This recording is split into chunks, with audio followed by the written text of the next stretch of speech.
Bonjour à toutes et à tous, bienvenue pour cette synthèse hebdomadaire des matières premières. Je vous retrouve après les Good Morning Market pour nos émissions habituelles et on va aujourd'hui embrayer directement avec le pétrole, le cacao, l'argent et le gaz naturel. Vous avez pu voir qu'effectivement les matières premières sont globalement en baisse. On va voir un petit peu les tenants et les aboutissants pour chacune de ces commodités. Et on va tout de suite commencer sans plus tarder par le pétrole qui a donc, comme vous avez pu le constater, pas mal baissé, une trajectoire très clairement baissière, avec pourtant des fondamentaux qui nous indiqueraient qu'en fait on ne serait pas dans une situation si catastrophique que ça, mais ce qui est actuellement pricé par les marchés, c'est les craintes de récession et qui malheureusement occultent toutes les données un petit peu plus objectives et actuelles qu'on pourrait avoir actuellement sur le pétrole. Comme vous pouvez le constater, on a plus de catalyseurs haussiers que de catalyseurs baissiers et pourtant la trajectoire baissière se maintient. Effectivement, donc des craintes de récession en Chine, aux États-Unis et globalement à l'échelle mondiale qui pèsent sur la valorisation du pétrole.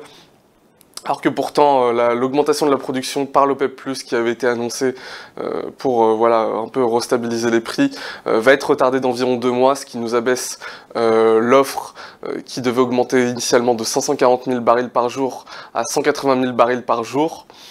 Donc une offre pourtant voilà, moins conséquente. Du côté de la Libye, on a une suspension des exportations qui va se poursuivre et une production de l'OPEP qui chuterait de 300 000 barils par jour liée à ce facteur haussier.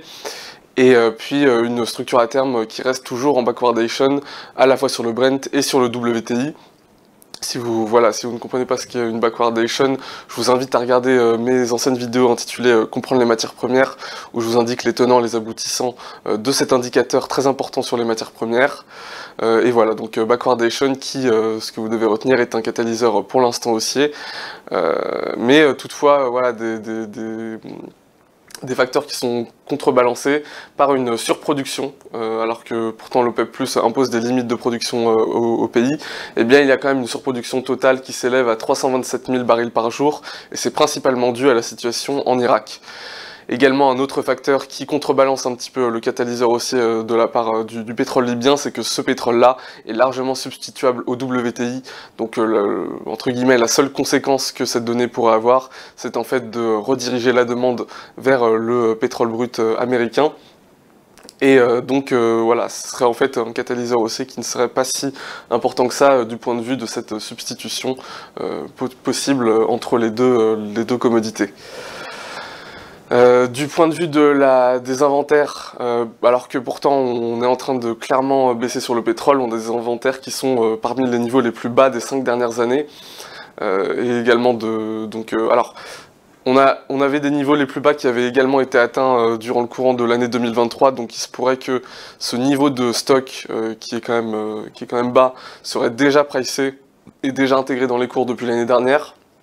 Mais on voit clairement que la baisse n'est clairement pas liée aux facteurs fondamentaux, puisque, comme vous pouvez le constater, les stocks restent très bas.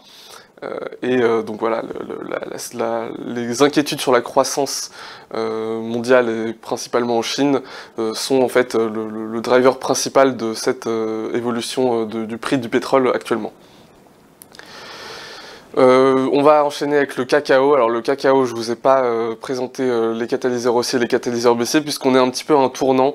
On va avoir une saison de récolte qui va commencer dans les semaines à venir, et en fait on va être un petit peu en suspens. Vous pouvez constater que le cacao d'ailleurs consolide, même si on a à très court terme des hausses qui ont été constatées sur le marché.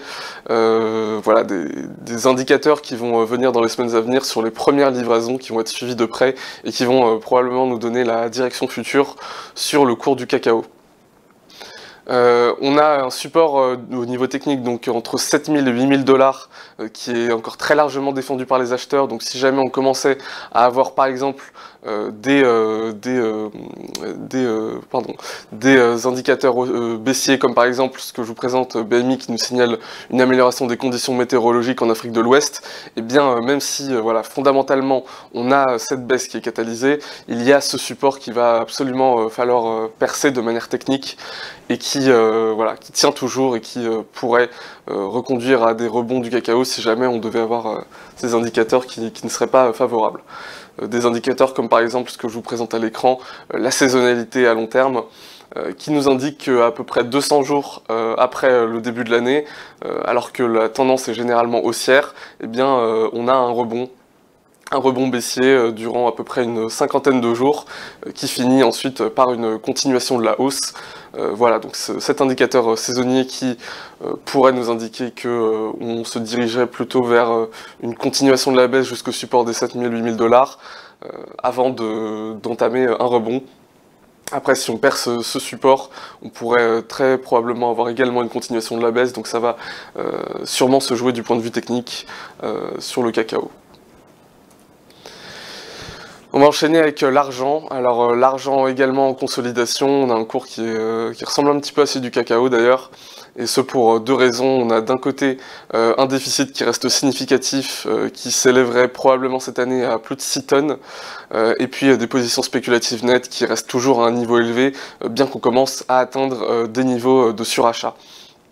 Et en contrepartie, on a un cuivre qui a été très baissier et qui entretient une forte corrélation avec l'argent, puisqu'effectivement les deux sont minés à peu près en même temps, et également dans la composition de l'argent, on a également le cuivre qui intervient, et donc voilà, cette corrélation s'explique par ces deux facteurs, et voilà, si le cuivre continue de subir la pression baissière, on a un facteur baissier supplémentaire pour l'argent qui vient expliquer aussi pourquoi cette consolidation se poursuit.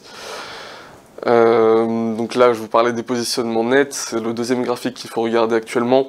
On a des positionnements nets qui sont au-dessus du niveau 0. On évolue au-dessus de la moyenne à long terme et on se situe dans un seuil de surachat. Et donc on a atteint ce seuil de surachat quasiment mécaniquement avant de rebondir. Et ce rebond, il est motivé à la fois par une baisse des positions longues et des positions courtes. Et en général, quand les deux positions, ces deux positions spéculatives baissent en même temps, eh bien, il est difficile d'avoir une poursuite durable de la hausse. Donc voilà, une poursuite de la consolidation qui est assez probable dans les semaines à venir. Et on va finir avec le gaz naturel. Alors on a une information très importante qui vient de tomber, un reclassement de l'ouragan Francine qui devrait toucher la côte est des États-Unis. Il a été reclassé en catégorie 2 et donc voilà, sa trajectoire devrait passer par la Louisiane et le Texas, qui sont deux territoires clés dans la production de gaz naturel liquéfié.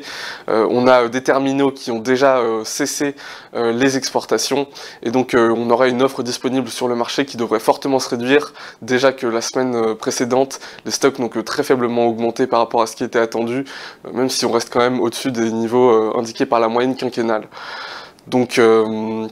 Donc voilà, on va avoir très probablement une limite de l'offre disponible dans les semaines à venir, mais est-ce que cette offre va vraiment être demandée par les différents territoires à travers le monde?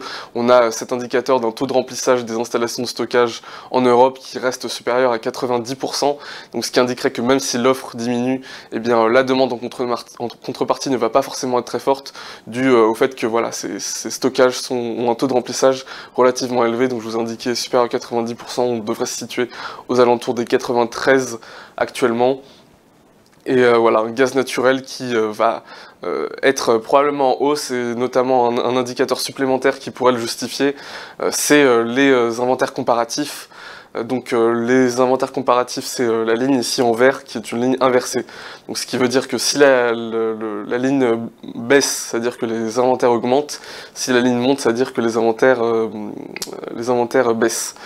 Et donc ce qu'on peut constater actuellement, c'est que les inventaires comparatifs, si on regarde sur les 5 dernières années, mais également sur un an, bien des deux côtés on a des inventaires comparatifs qui sont en baisse. Et donc généralement ce que vous pouvez constater, c'est que lorsqu'on a des inventaires qui baissent, des inventaires comparatifs qui baissent, eh bien ça porte généralement le prix du gaz naturel à la hausse. Alors pour l'instant, le prix du gaz naturel reste en consolidation également, mais à ses niveaux les plus bas depuis à peu près 2008, 2006. Et donc, ce qu'on pourrait constater, c'est donc à la fois cette nouvelle de conditions météorologiques et de l'ouragan, d'un reclassement de l'ouragan qui va limiter l'offre disponible, des inventaires comparatifs qui ont déjà commencé à baisser et qui pourraient catalyser le prix du gaz naturel à la hausse, mais en contrepartie, voilà, une situation de stockage en Europe qui reste quand même relativement élevée. Ce qui conclut cette émission. Voilà, donc j'espère que ces informations vous auront été utiles. Je vous souhaite une très bonne fin de semaine, un très bon week-end et je vous donne rendez-vous à la semaine prochaine. Au revoir.